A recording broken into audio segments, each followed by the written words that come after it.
While we gather today for music celebration, which is a form of healing, we cannot ignore what is happening in the world and how we've been scammed by our government and been robbed of our peace, protection, health and security.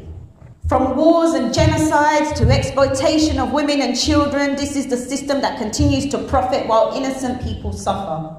Our kids have been taught in schools to not have a clue about what's what and what's being set up. And they're definitely being set up for failure.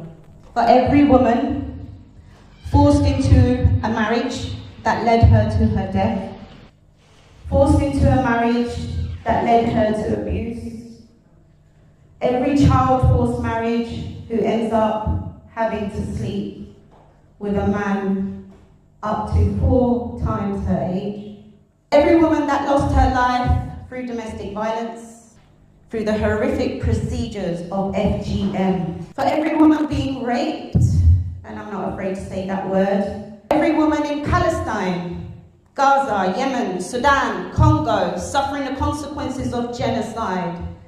And because they're women, they suffer the worst end of it because their bodies are used as their weakness. For every woman who just wanted a happy home, ended up on the streets, trapped in a vicious cycle of drug abuse, manipulation and grooming. For every woman who suffers silently with her mental health because her trauma has a stigma that carries, she's a woman and she can take it. For every woman having to desperately choose to sell her body for money because that's the only way she can get out of the hellhole she's in. So I stand here today as a survivor of abuse and a musician, as music has helped me survive. Being able to stand here on stage and speak my truth without apologizing is a big part of my healing and many others. But when I step off this stage, the fight continues and I'm still waiting for justice. I'm waiting for justice against the person who abused me as a child. I'm still rebuilding my life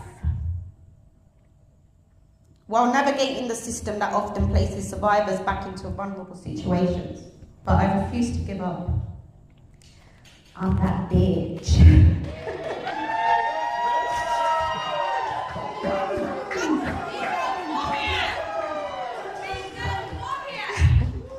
Female warrior, keep fighting as I bleed.